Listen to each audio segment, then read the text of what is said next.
Good afternoon, everyone. We have gotten out of the cold and come into the warm to talk about something that's very important today.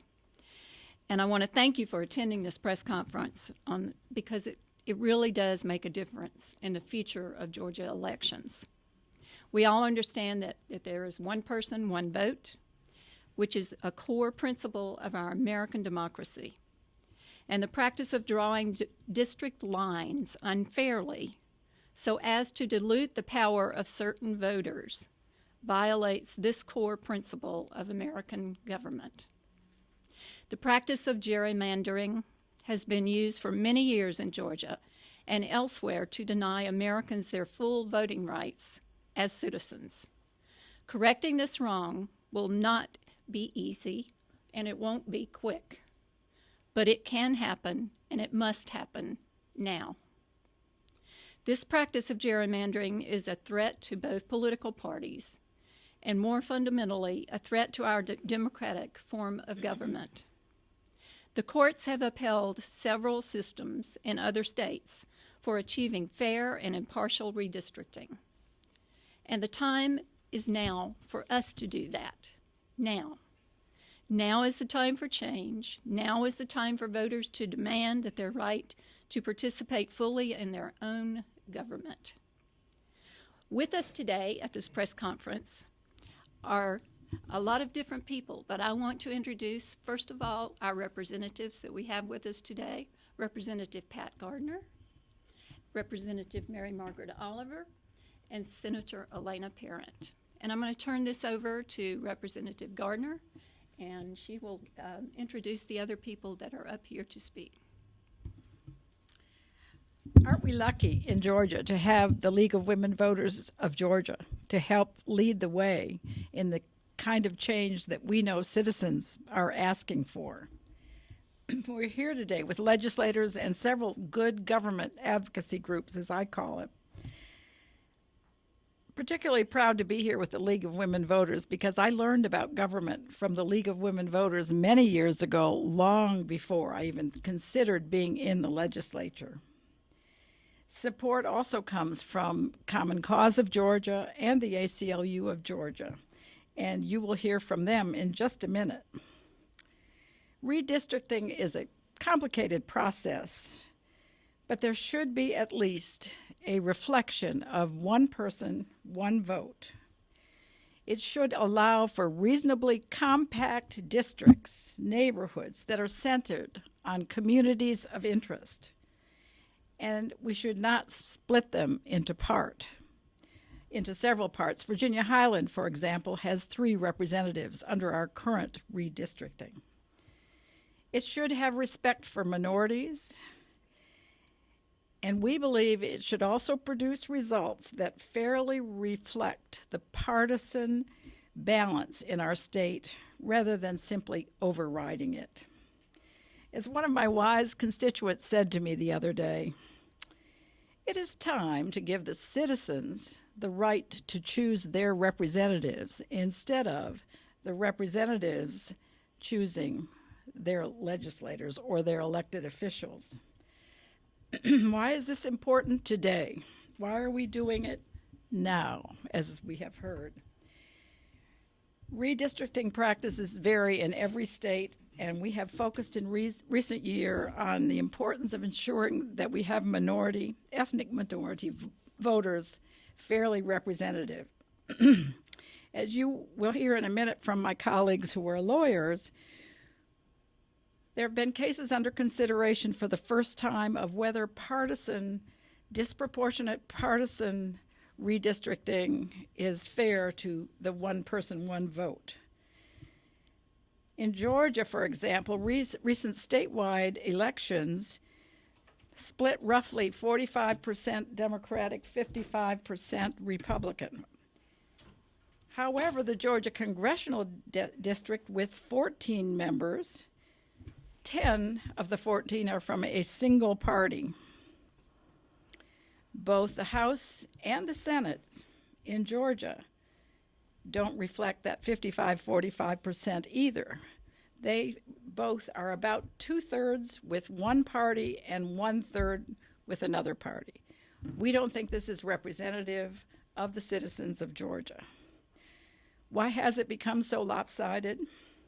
Why can't the minority party elect more congressmen, representatives, and senators?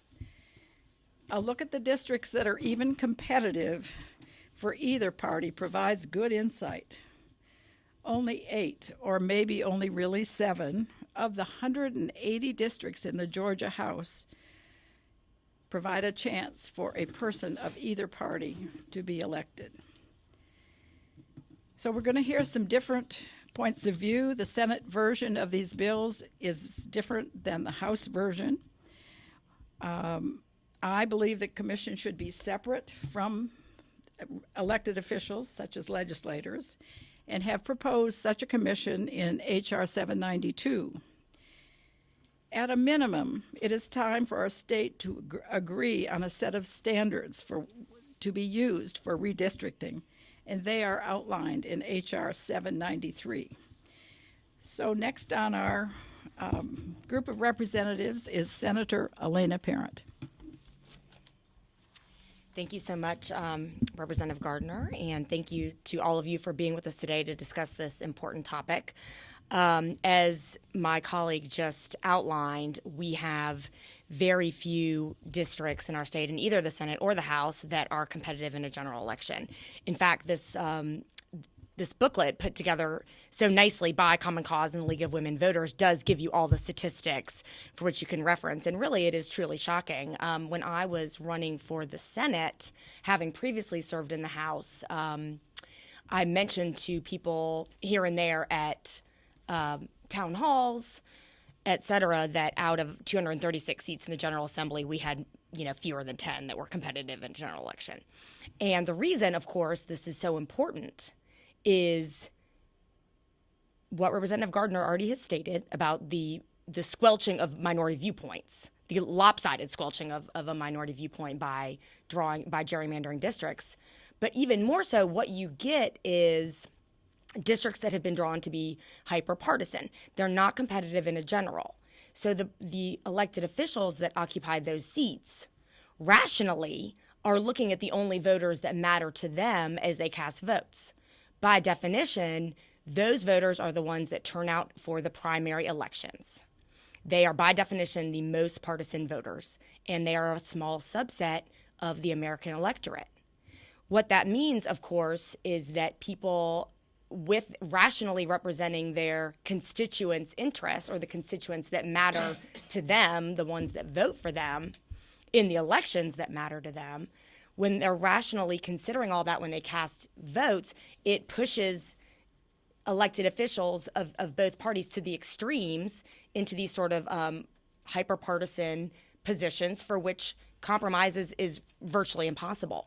And anyone observing our politics today realizes what a huge problem that is. What Georgians want and need, and what Americans want and need, is a government where people sit down, talk to one another, have all viewpoints represented at the table, and then make decisions and compromise to solve problems. And instead, what we have is a hyper-partisan, gridlocked environment where elected officials are responding to a very small percentage of the electorate and not the whole entirety of the electorate. And the functioning of our government is suffering greatly as a result, and that means that our country is suffering greatly as a result. And I firmly believe that it is a big problem that needs to be grappled with. Other states have identified this as a problem and have started moving ahead. We have, of course, in Florida, where they passed the standards bill that Representative Gardner already mentioned. Their interest groups there, advocacy groups, sued after redistricting for violation of the standards that the voters had approved in a constitutional amendment. Grounds such as the utilization of party affiliation as one of the main rationales for drawing districts, that violated the standards. The courts have agreed. So that is one example. There are many other examples. Also in your packet, it lists some of the independent commissions that have been put into place around the country. And we can elaborate on those. But the long and short of that is that governments, state legislatures, citizens have started to take notice, and they begin to understand how we hamstring progress in our country or even just problem solving by having these districts that are wholly unrepresentative, really, of the American people, of the broad swath of the American people. I have two pieces of legislation as well that I filed last year. They've both received hearings in Senate reapportionment and redistricting, and I'm going to be taking feedback from committee members and continuing to work on those.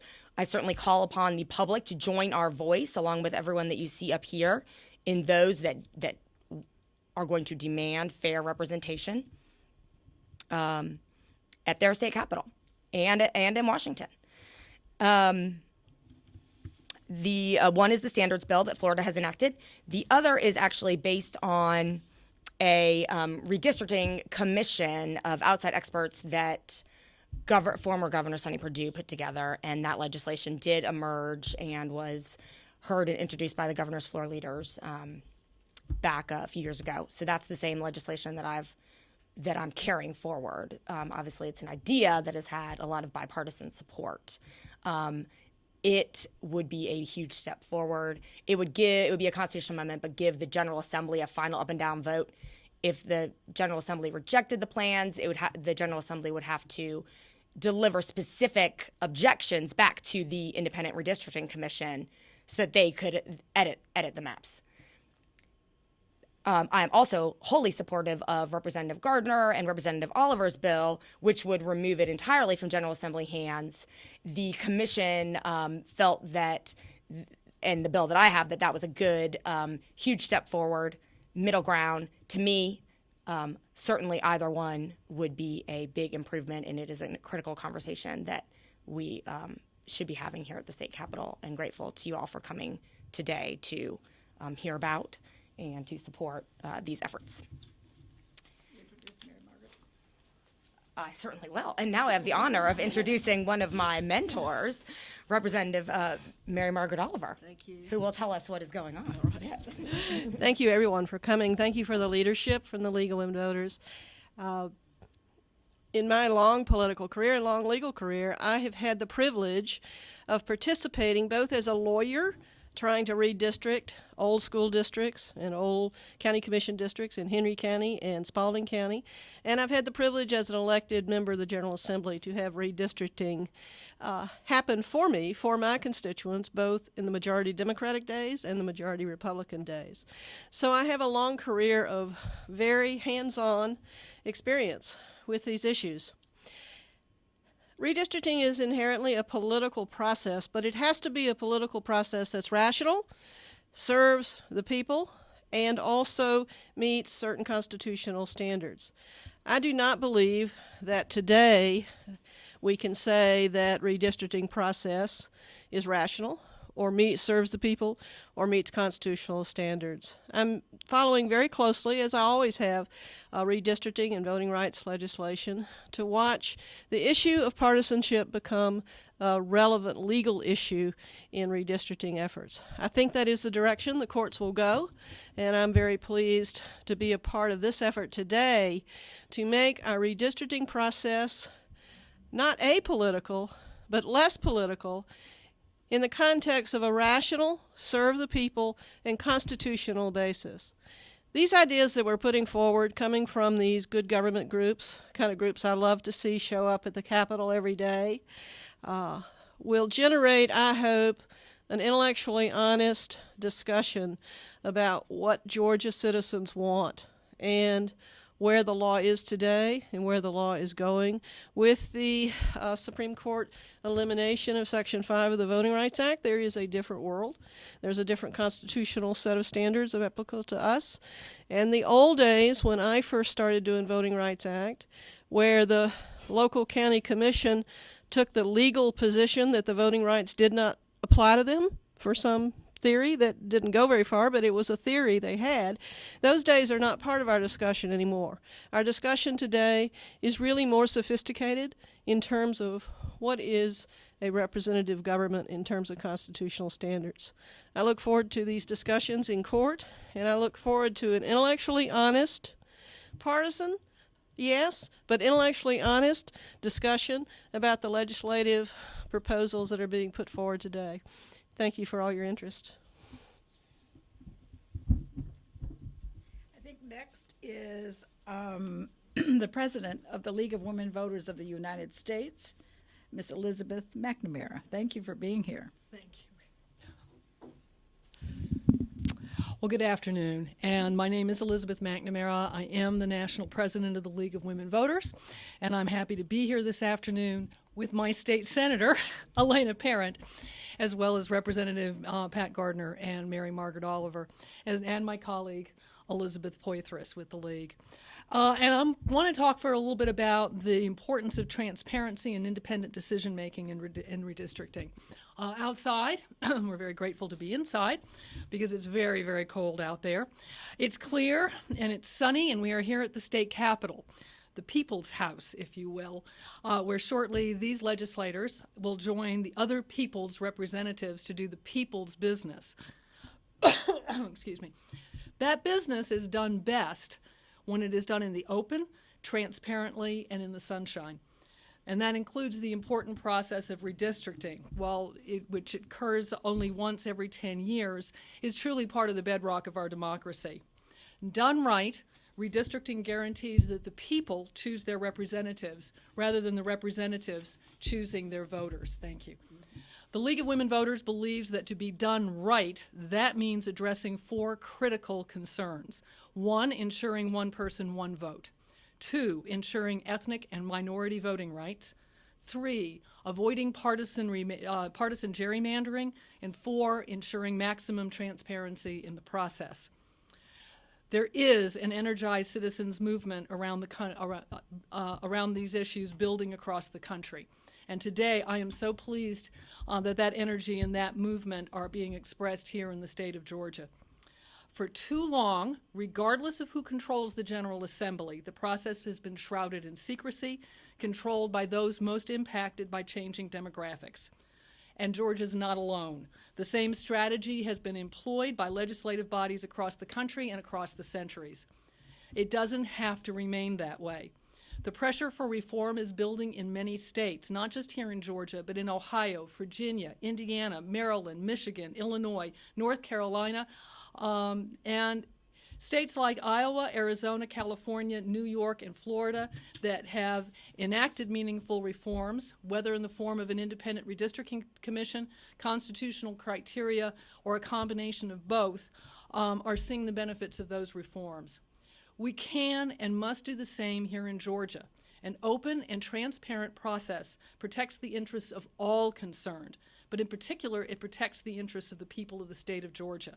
And at the end of the day, that is what representative democracy is all about. So thank you. I'm very pleased to be here.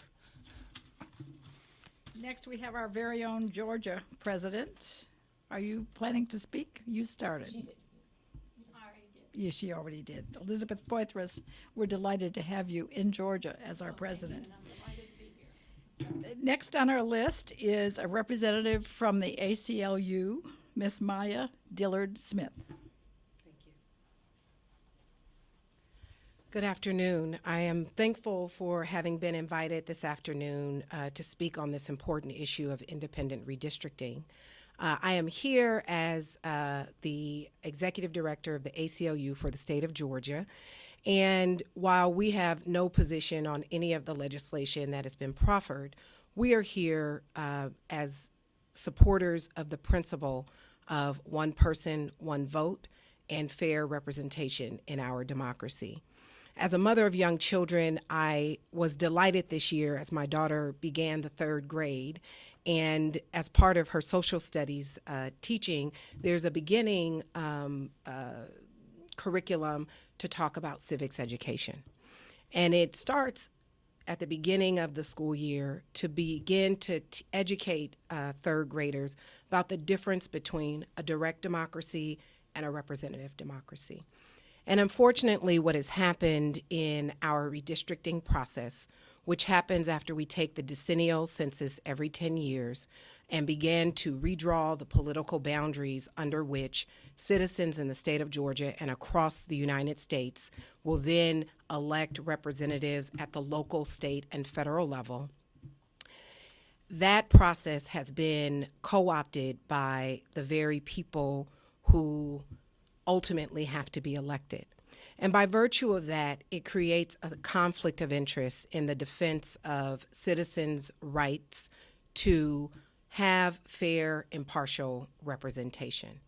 And so, as the ACLU, and as we stand in partnership with the League of Women Voters and Common Cause to talk about what it means to have a fair, transparent, nonpartisan process of redrawing political boundaries that ultimately uphold citizens' rights to fair representation, in addition to the one person, one vote, is incredibly important. I'm excited that representatives here today have begun this important conversation. It will be a conversation that is ongoing and is increasingly important in a state like Georgia, which, unlike many other states, only redraw their boundaries one time every 10 years. In the state of Georgia, the legislature can redraw the boundaries every year. And what it means is whomever is in power historically has had the option of squeezing out the other side. And unfortunately, while that is protectionism for the representatives that sit at the legislature and in the state house and under the gold dome, it is not fair for the very people whom they represent. And so we are here today in defense of the principle of fair, impartial political representation, the bedrock foundation on which our democracy was founded. Thank you so very much. Thank you very much for that excellent statement. Our last speaker is from Georgia Common Cause, Ms. Joy Kramer, I believe is the vice chair? Yes. Correct. Thank you. Thank you for having me today. On behalf of Common Cause, we're so proud to stand here with the League of Women Voters and the ACLU and these fine legislators who recognize that Georgia is not only a great place to do business, but it's a place where we work equally as hard to making Georgia government be open, intellectually honest, and accountable to the people. You've heard it here before said, and I will repeat it, voters should pick their representatives. Representatives should not pick their voters. A more independent redistricting process improves democracy. It offers more choices for voters, which holds office holders accountable through competitive elections. These types of changes, the ones that are proposed here today in these bills, greatly reduce political gridlock, partisan bickering, and wasteful government spending. And the reason that I say wasteful government spending is because down in Florida, despite overwhelming voter approval for nonpartisan redistricting in 2010, 11 million taxpayer dollars were spent in litigation over 5 years because the legislature could not agree on congressional and Senate maps. They did not have an independently appointed commission like we are proposing today. It was only when Common Cause Florida and the League of Women Voters joined together to ensure that the voters' voices were heard that they finally achieved competitive election maps where politicians are accountable to the people. We are pleased that this legislation follows the lead of 14 other states across the country who have decided that competitive elections are essential to our democracy. Here in Georgia, in the last election, only 6 House and 1 Senate seat were truly competitive. This has resulted in lawmakers and citizens becoming increasingly disconnected from one another. Electoral maps should not be drawn by incumbent legislators, but by an independent commission in an open, honest, and transparent process. And once again, I salute these legislators here today who are really making a difference for the people of Georgia and the voters of Georgia. Thank you. Thank you very much. One last comment before we open it up to questions to anybody in the room, and that is, who's going to support this? Ask any citizen. Everybody that I've asked who is not currently in office says, oh my gosh, why can't we make that happen?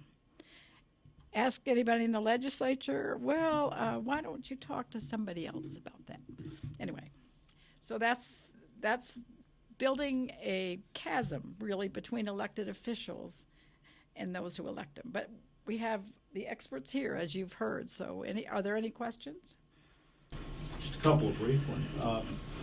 Pat, as you know, it's always problematic when you're in the minority caucus to get a serious consideration, especially of something like this.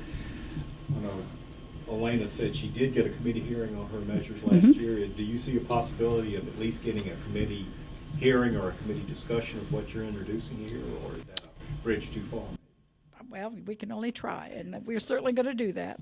I think it's important to know that when the other party was in the minority, they had a study committee, which Elena can tell you more about than I can.